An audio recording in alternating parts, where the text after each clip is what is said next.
तद्वारा बलरामगढ़ समस्त ट्रलर मालिक बुटुबुटी मालिक और मत्स्यजीवी मान अवगति निमंते जन दिगला कि बंगोपसागर में सृष्टि होता बात्या जो समुद्र अशांत रुच्च ज्वार सहित 50 ରୁ 60 किलोमीटर वेगर पवन बहब एणु आसंता 24/10/2025 निकटू 30/10/2025 पर्यंत कहीं समुद्र मध्य को माछ धरने को जातु ना।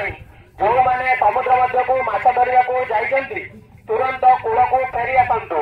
डंगा जाल सुरक्षित स्थान में रखु।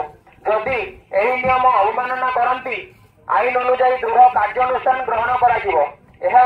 धनजीवन सुरक्षा निमंते जन दिगला मत्स्य विभाग ओडिशा सरकार।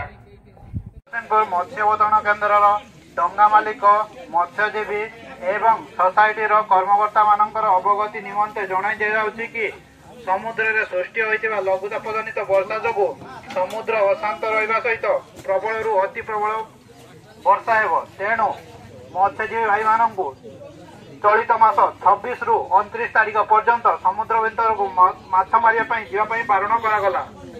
तत्सहित जो मैंने जाइछन्ति आज कूल को तुरंत फेरवा जनातु। जाल एवं डंगा को सुरक्षित स्थान रखा सहित निजे मध्य सुरक्षित स्थान रुहतु। यही वार्ता धन एवं जीवन अत्यंत जरूरी अटे। सहकारी मत्स्य अधिकारी सामुद्रिक संप्रसारण चंदनेश्वर। धन्यवाद।